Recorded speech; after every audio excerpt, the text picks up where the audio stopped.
Hoje nós temos como palestrante o nosso conhecido, trabalhador da casa, Mário Jorge, que vem aqui e se dispõe a nos trazer o seu conhecimento.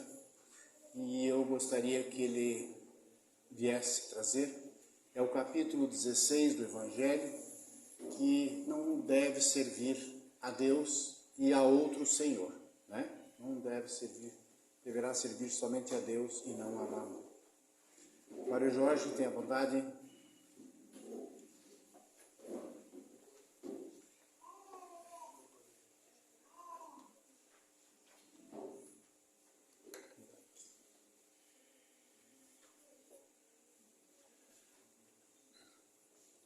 Boa noite a todos.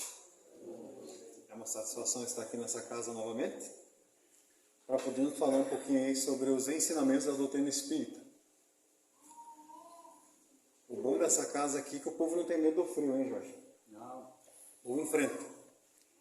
Que no frio caia a frequência das casas espíritas. Esse tema da noite, não se serve a dois senhores, a Deus e a Mamon, é um tema bastante extenso no Evangelho. Daria para fazer um estudo longo, não é, Jorge? Mas nós vamos tentar falar dele aqui hoje no tempo que nós temos para essa palestra. Pelo menos para trazer um entendimento da visão que a doutrina espírita nos traz sobre esse tema. Vale lembrar que isso aqui não é uma opinião pessoal, não sou eu que estou defendendo essas ideias ou esta tese, mas é a interpretação que a doutrina espírita dá para esse ensinamento de Jesus. Que acreditem, o tema que mais Jesus falou na sua passagem pela Terra foi esse. Inclusive tem uma estatística que nós vamos apresentar depois. Intitulamos essa palestra como Buscar as Coisas do Alto.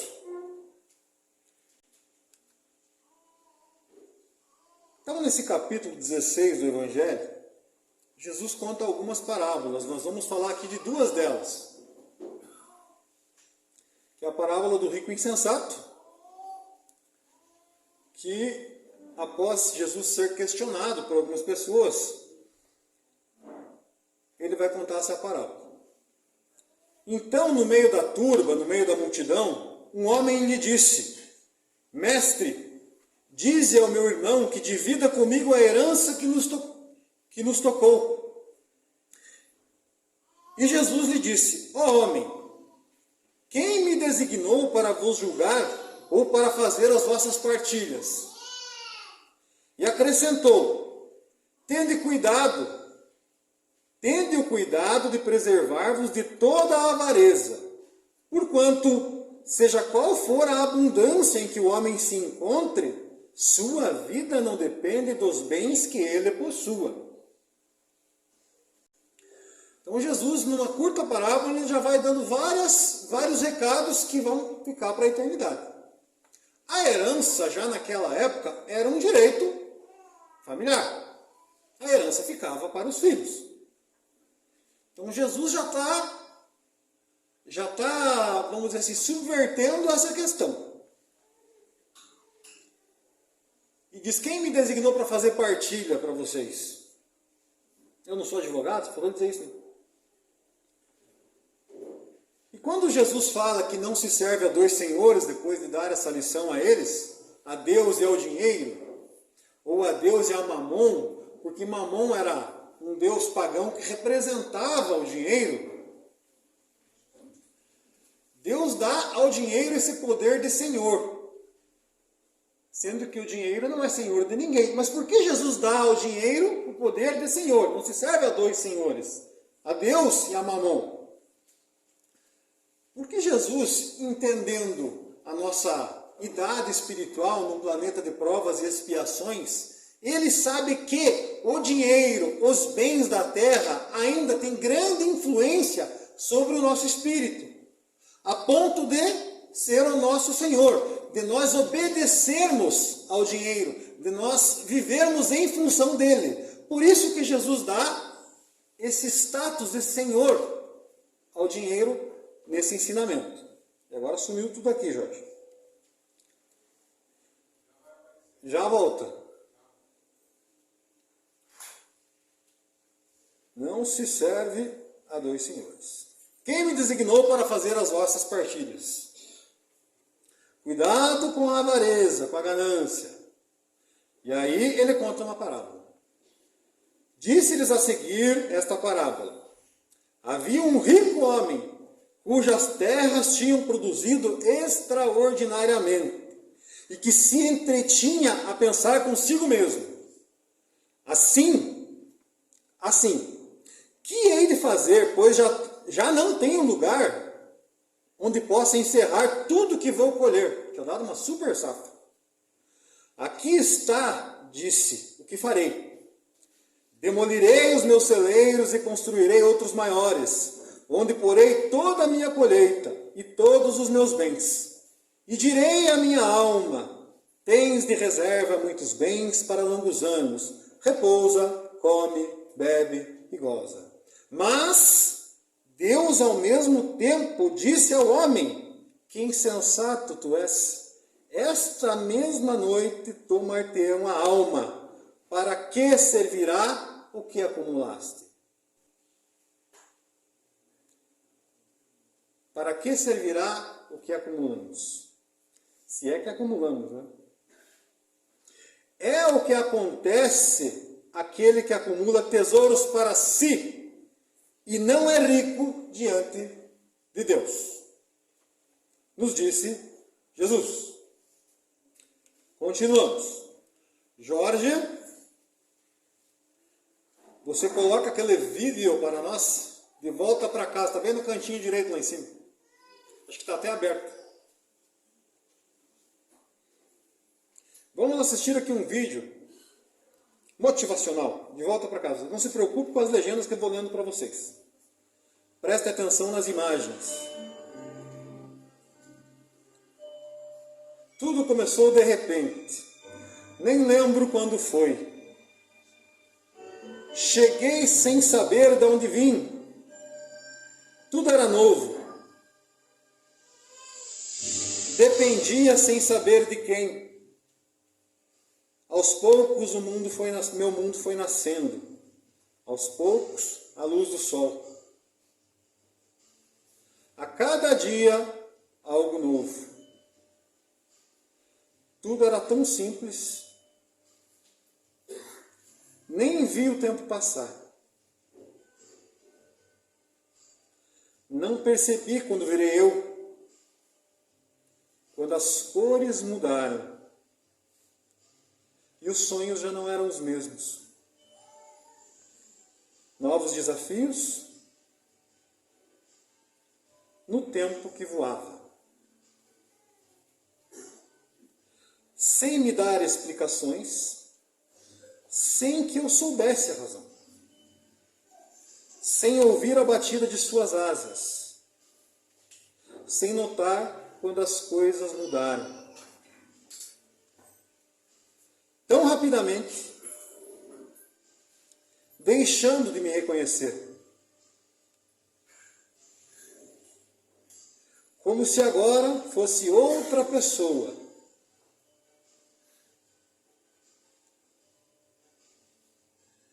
Mudei sem perceber, me transformando todos os dias, sem ver o tempo passar. Pois só posso enxergar um dia depois do outro. Virei outra pessoa, perdida no tempo que me enganou. Me transformou, me conduziu, me deu e me tirou. E me deixou sem chão.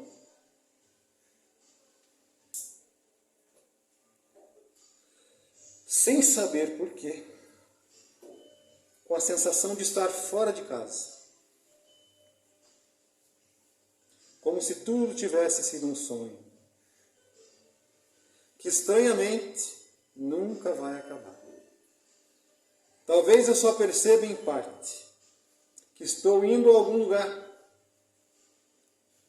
e que tudo é uma coisa só.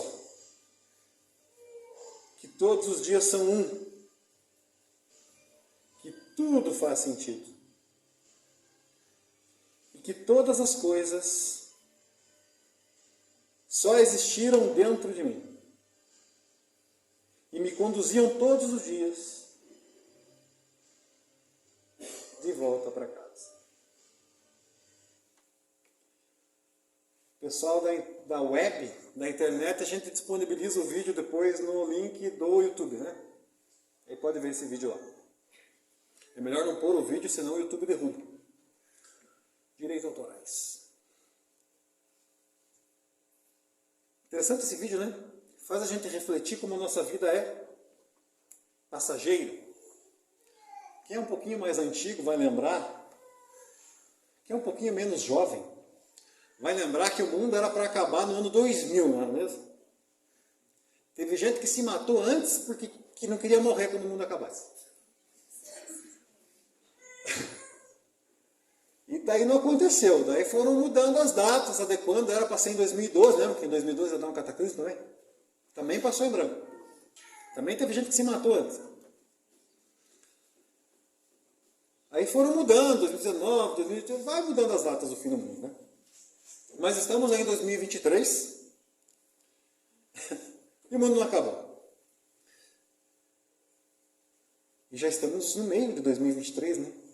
Inclusive hoje, dia 15, hoje é o meio do ano. Passa rápido, né? E voltou para o começo aqui. Qual que é a única certeza que nós temos na nossa vida? Única certeza da vida. É tão ditado popular, né? Que todos nós um dia estaremos onde? Reunidos aqui. Como nós brincamos aqui no interior, no quintal do padre, né? Que os cemitérios geralmente eram atrás das igrejas. Na terra dos pés juntos. Todos nós um dia morreremos, não é mesmo? E como nós estamos conduzindo a nossa existência? Será que a morte não nos surpreenderá? Na questão 132 do Livro dos Espíritos, Kardec vai fazer o seguinte questionamento. Qual é o objetivo da encarnação dos espíritos? Por que nós estamos aqui encarnados? Reencarnados para nós espíritos? De uma longa resposta, eu tirei um trechinho que interessa para nós aqui, para o tema de hoje. Fazemos chegar à perfeição e colocar o espírito em condições de suportar a sua parte na obra da criação. Essa é a função da encarnação dos espíritos. Que nós nos aperfeiçoemos a cada encarnação vivida. E podemos e participemos da obra da criação. Somos co-criadores. Deus conta conosco. Deus conta com a nossa participação na sua obra. O que dificulta o nosso aperfeiçoamento, Jorge? O que dificulta o nosso aperfeiçoamento, dizem os Espíritos, são os nossos vícios morais. E dentre os vícios, qual que se pode considerar como mais radical? O pior de todos os vícios, hein? Qual o pior vício? Resposta dos Espíritos. É o egoísmo. Daí deriva todo o mal. Parece uma resposta bem simples, mas para a época, Jorge, ela é revolucionária. Porque até então, da onde que derivava o mal? De um ser maligno. De um ser diabólico, de um ser perverso. Do inimigo de Deus. Deus tem um adversário e é ele o responsável pelo mal. E vem a doutrina espírita e diz, qual que é o pior dos vícios? O egoísmo. Ele é a raiz de todos os males. O ser maligno ficou para trás. Não se fala mais que existe um ser em oposição ou em contraposição a Deus. Na questão 917, Kardec vai questionar. Se o egoísmo é a raiz de todos os males, qual que é o meio de destruí-lo? Como é que faz? Na pedrada, Jorge? Na tijolada? Vamos prender e exilar? De todas as imperfeições humanas, a mais difícil de desenraizar-se é o egoísmo. porque se origina da influência da matéria. O egoísmo se enfraquecerá com o predomínio da vida moral sobre a vida material. A partir do momento em que nós voltamos mais a nossa existência para uma vida predominantemente moral, o egoísmo se enfraquece, porque eu começo a pensar mais coletivamente e menos em mim mesmo. Predomínio da vida moral sobre a vida material. Qual que é o título da palestra? Buscai as coisas lá do alto. Quem nos ensinou isso foi Paulo de Tarso. No entanto, se ressuscitastes com Cristo, buscai as coisas lá do alto. Que coisas são essas, meu Deus do céu? Portanto, se o egoísmo é a raiz de todos os males, e ele se origina da influência da matéria, o nosso grande inimigo não é aquele bicho que diziam que existia, é o materialismo. Existe um livro chamado Antes de Partir, escrito por uma enfermeira australiana. Essa enfermeira trabalha num hospital oncológico, Sr. Jorge. E ela convive com pacientes em estado terminal. Pessoas que já tiveram um diagnóstico de você vai morrer em 3 meses, em 6 meses, é o que te resta de vida. E ela cuida desses pacientes. E ao ouvir o que essas pessoas dizem e contam das suas trajetórias, das suas vidas, ela resolveu escrever um livro. E esse livro serve para todos nós, porque no mundo que nós vivemos, nós somos muito parecidos e vivemos situações praticamente idênticas.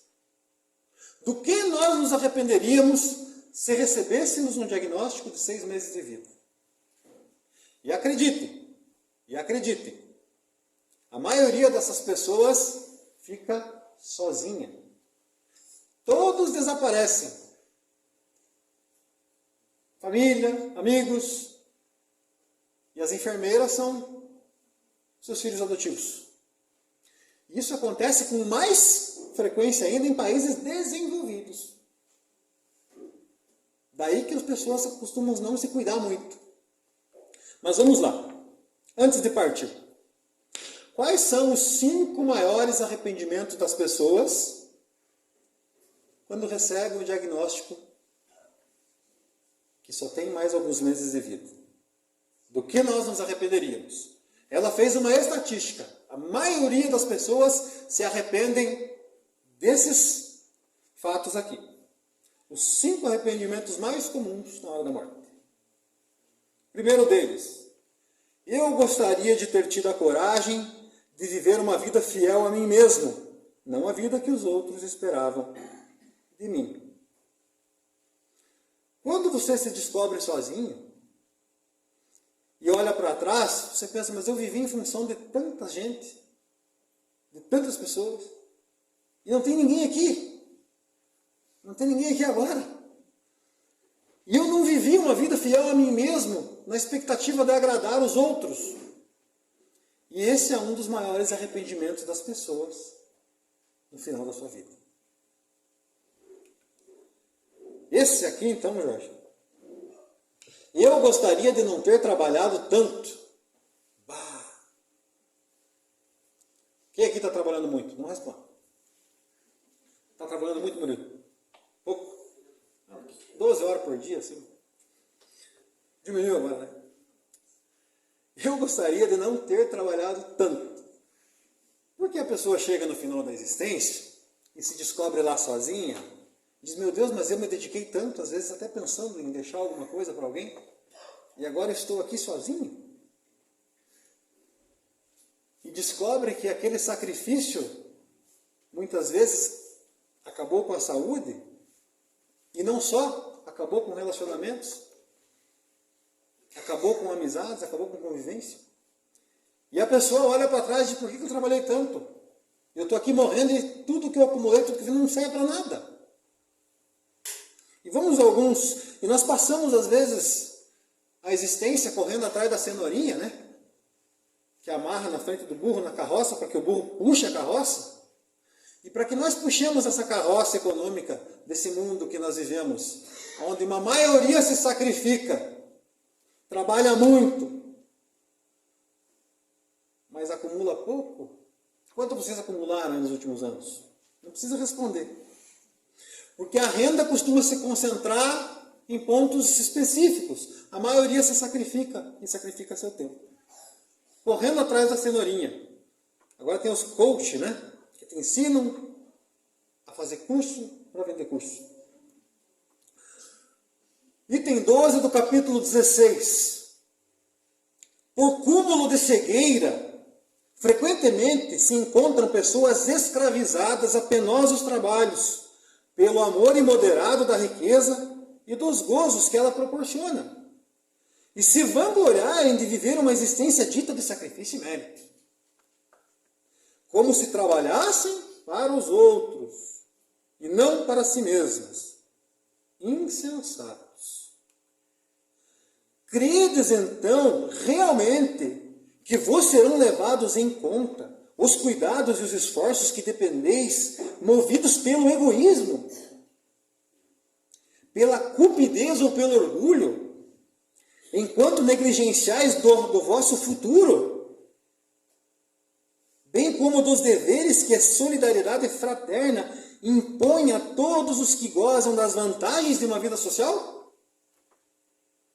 Aqueles que gozam das vantagens de uma vida social têm deveres fraternos para quem está mais embaixo. E eles não são de esmola. Unicamente no vosso corpo haveis pensado. Seu bem-estar, seus prazeres foram o objeto exclusivo da vossa solicitude egoística. Por ele que morre, desprezastes o vosso espírito, que viverá sempre.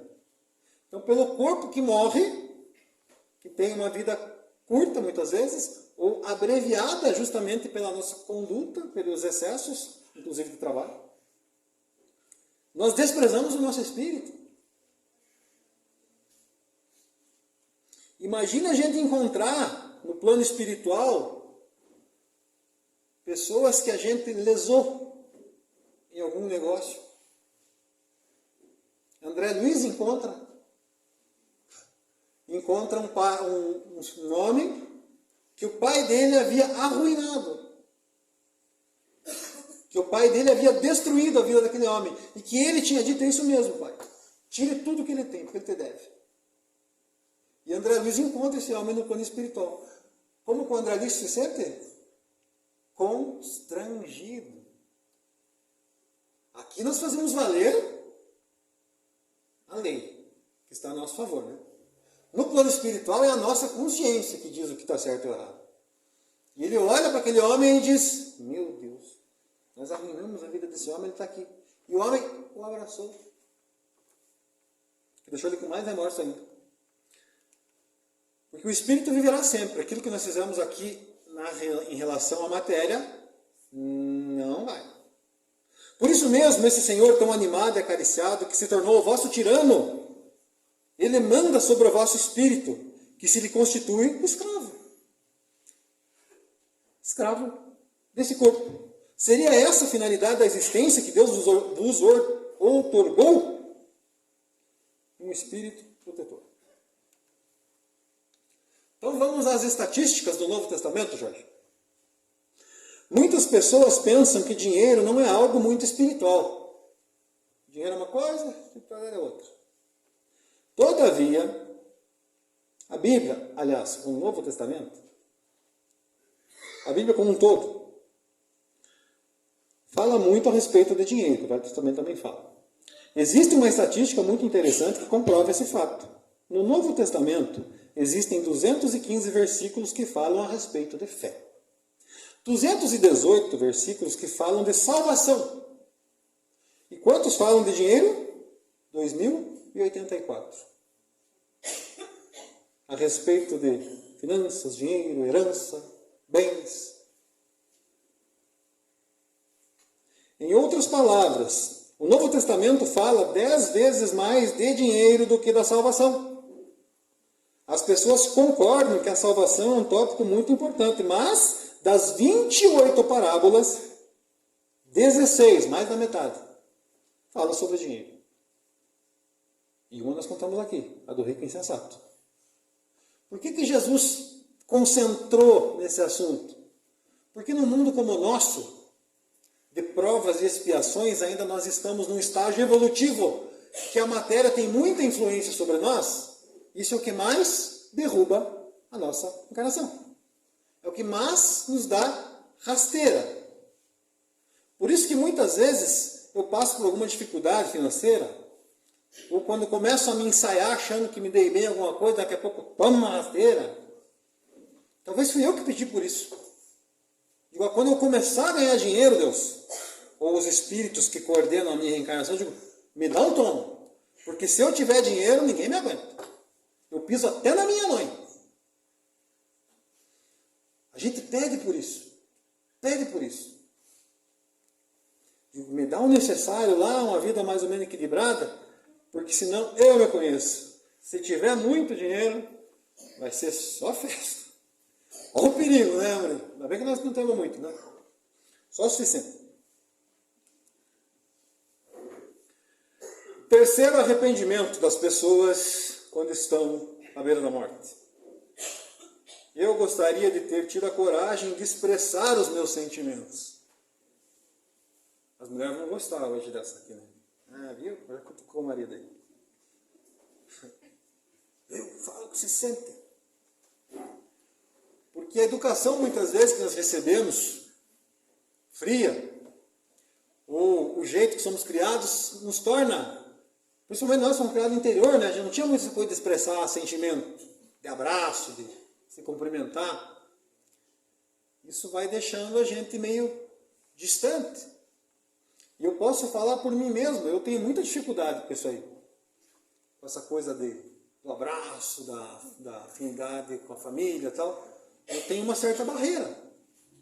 Mas no tempo que eu morei em Curitiba, participei de grupos de teatro, essas coisas, isso é uma naturalidade. E a gente faz sem nenhum constrangimento. Porque culturalmente é um costume comum. E a maneira que a gente é criado nos influencia. Porém, chegamos no final da existência e dizemos, meu Deus do céu, eu não tive coragem de expressar o que eu realmente sentia. Às vezes dá tempo no leito de morte, às vezes não. Eu gostaria de ter mantido contato com meus amigos, aqueles amigos de infância que sumiram, né? Hoje isso foi resolvido com as redes sociais, né? Os amigos que nunca mais tinha visto aparecem lá no Facebook, no Instagram. Quinto, eu queria ter me permitido ser feliz. Estranho isso, né? Que todo mundo quer ser feliz e busca e acha que o que está fazendo vai trazer felicidade. Chega no final da existência e descobre que não se permitiu ser feliz. Onde foi que nós erramos? Quem que vocês acham que é uma pessoa de sucesso?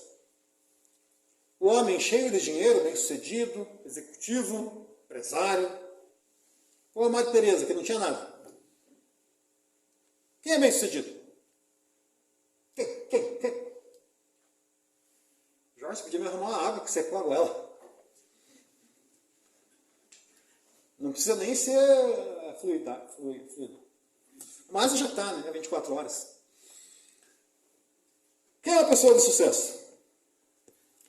Claro que, né, dentro do centro espírita a gente fica meio tendencioso, né? Não, a Madre Teresa. Ô, que Madre Teresa. Será mesmo? Será mesmo? Vocês já escutaram?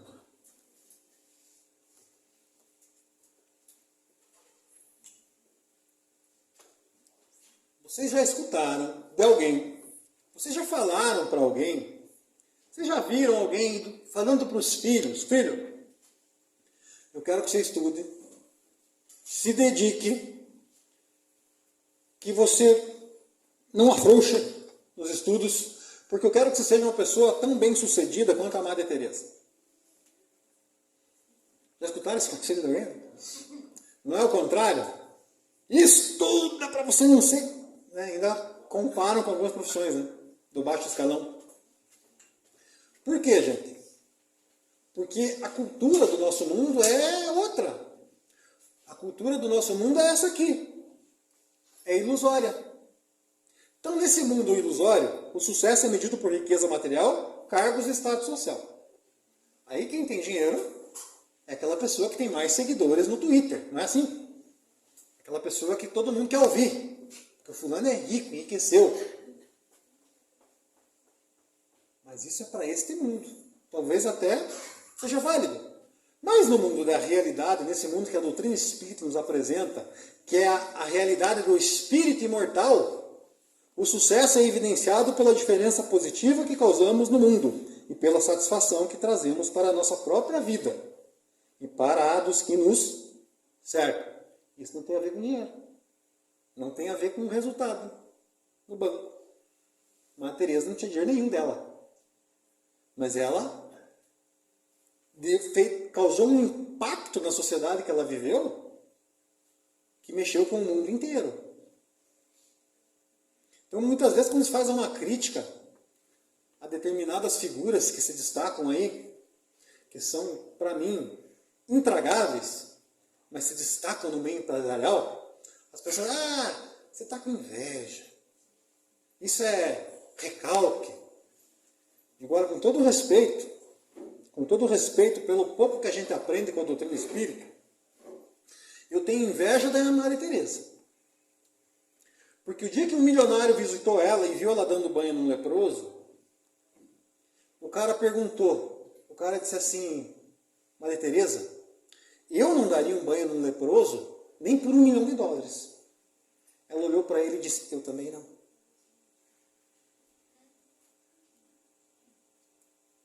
Quem daria um banho num leproso e por quanto? Por que razão? Se dá um banho num leproso, porque a grandeza espiritual que nós conquistamos nos impulsiona para isso. Nos impulsiona para isso. No livro O Céu e o Inferno, tem bastante depoimentos de espíritos que desencarnaram e agora estão trazendo a sua experiência na chegada do outro lado, o que eles aprenderam, a que conclusão eles chegaram da existência que eles levaram. O espírito Sansão, recém-desencarnado, fala que a morte não vos apavore, meus amigos. Espírita pode ter medo de morrer, não? Não deveria, né? Mas a gente é humano, né? Eu gosto de brincar com a minha mãe, não sei se ela está assistindo. Ela é espírita de berço, né? Mas morre de medo de morrer. Diga, espírita, hein? Que tem medo de morrer. Mas é uma questão humana. Você sentir medo é uma questão humana. Não é uma questão de convicção. Então que a morte não vos apavore, meus amigos. Ela é uma etapa para vós. Se soubestes bem viver, ela é uma boa aventurança, uma bem-aventurança. Se houverdes merecido dignamente e cumprirdes bem as vossas provas, repito-vos, coragem e boa vontade.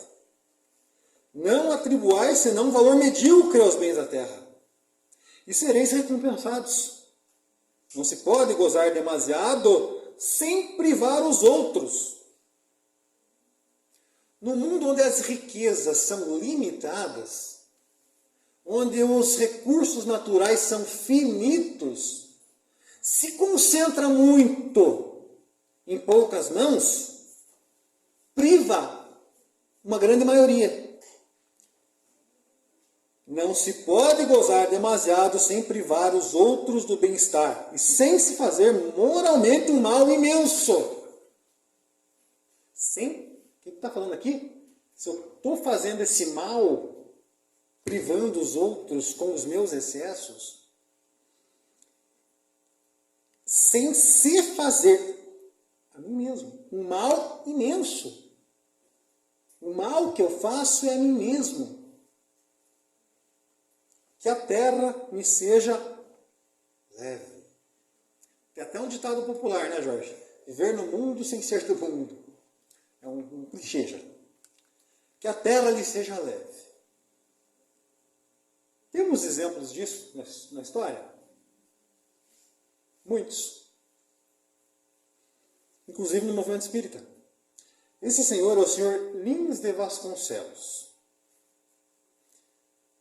bastante conhecido no Paraná, porque foi presidente da Federação Espírita Paranense aos 25 anos. Lins de Vasconcelos foi um grande militante do movimento espírita. Ele era funcionário público no início do século passado. E entrou em conflito com a influência da igreja no Estado. Lins de Vasconcelos, assim como outros espíritas de nome, como Bezerra de Menezes, como Caibar Chútil, como Eurípides Barçanufo, eram defensores do Estado laico, de um Estado onde a religião não interferisse, aonde todas as religiões fossem respeitadas, mas que a religião não estivesse lá presente, fazendo leis e determinando como as coisas funcionam. Ele entrou em conflito por causa disso. E o que aconteceu com ele? Foi demitido. Demitiram ele. Não sabiam, mas estavam fazendo um grande favor. Porque a partir disso ele se tornou um homem de negócios e se tornou uma pessoa muito, mas entendo, muito rica. E se tornou um grande benfeitor do movimento espírita brasileiro. A construção de muitas federativas, incluindo a de Santa Catarina e a do Paraná, teve verba doada por Lins de Vasconcelos. A Federação Espírita do Paraná possui mais de 300 casas espíritas dela, Jorge. Dela. Ela construiu. Graças a esse homem. Quando ele desencarnou, ele deixou 50% da sua fortuna para a Federação Espírita, para o movimento espírita brasileiro como um todo. Fundou escolas educacionais, a Escola Ruth Junqueira, dentre outras coisas que a Federação Espírita oferecia para as comunidades do Paraná. Então, esse é alguém que compreendeu que a função da riqueza é social. Não é só trazer benefício e gozo para quem a acumula. No Evangelho segundo o Espiritismo, capítulo 2, item 6. Será que nós devemos então fazer voto de pobreza, Jorge? É isso? Que nem Francisco de Assis? Nós temos a grandeza e a capacidade de Francisco de Assis de renunciar a tudo e viver em função do próximo? De forma simples? Isso é para poucos, né, Jorge? Ele morava numa região fria, né? A gente com esse frio não quer sair nem de casa, né? Com fogão a lenha, cobertor. O que diz o Evangelho? Deus não condena os gozos terrenos. Condena, sim, o abuso desses gozos em detrimento das coisas da alma. O que é condenável são os abusos. Aquilo que causa desequilíbrio social ou desequilíbrio, para mim, moral e orgânico. É disso que a espiritualidade fala. Por isso que de 28 parábolas, 16 são sobre bens, sobre riquezas. Por isso que de tantos ensinamentos, mais de 2.000 são sobre bens. Porque é isso que faz com que nós fracassemos nesta encarnação. E para nós encerrarmos, temos aqui uma pequena meditação, Jorge. Já estamos terminando. Se eu conseguir ligar o meu aparelho aqui.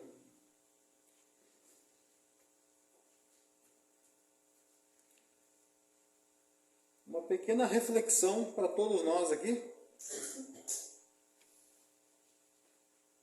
Levarmos para casa. E para o pessoal aí da web. Nosso amigo Trindade, lá de Curitiba, está nos assistindo. Até gente do estrangeiro, de Curitiba. Então, para nós encerrarmos, gente. Deixa eu baixar um pouquinho.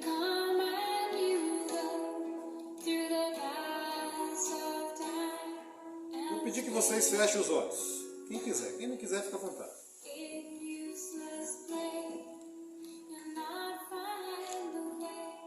E vamos lembrar lá do início da nossa palestra. Quando nós falamos dos 5 maiores arrependimentos das pessoas na hora da morte.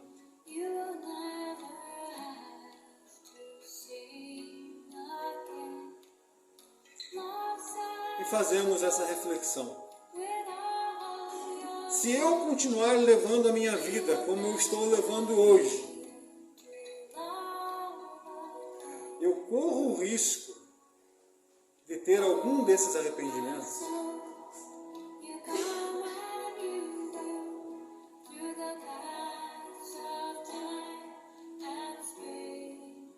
Será que se eu recebesse um diagnóstico que só tenho mais 6 meses de vida, do que eu me arrependeria?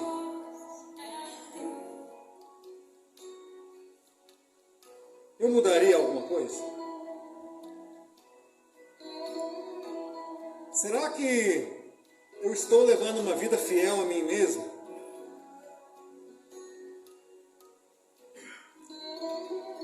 Será que o jeito que eu estou trabalhando não vai me causar algum arrependimento depois? Eu tenho expressado os meus sentimentos?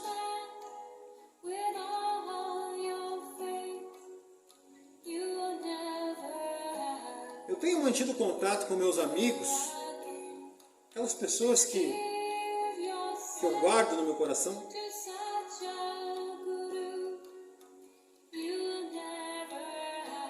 E será que as coisas do mundo, as coisas que consomem o meu tempo, não estão me impedindo de ser feliz?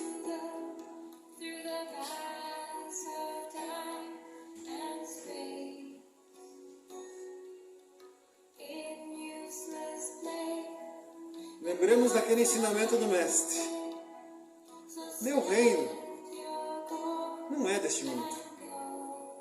E bem-aventurados aqueles que são brandos e pacíficos, porque esses herdarão a terra. Muita paz a todos.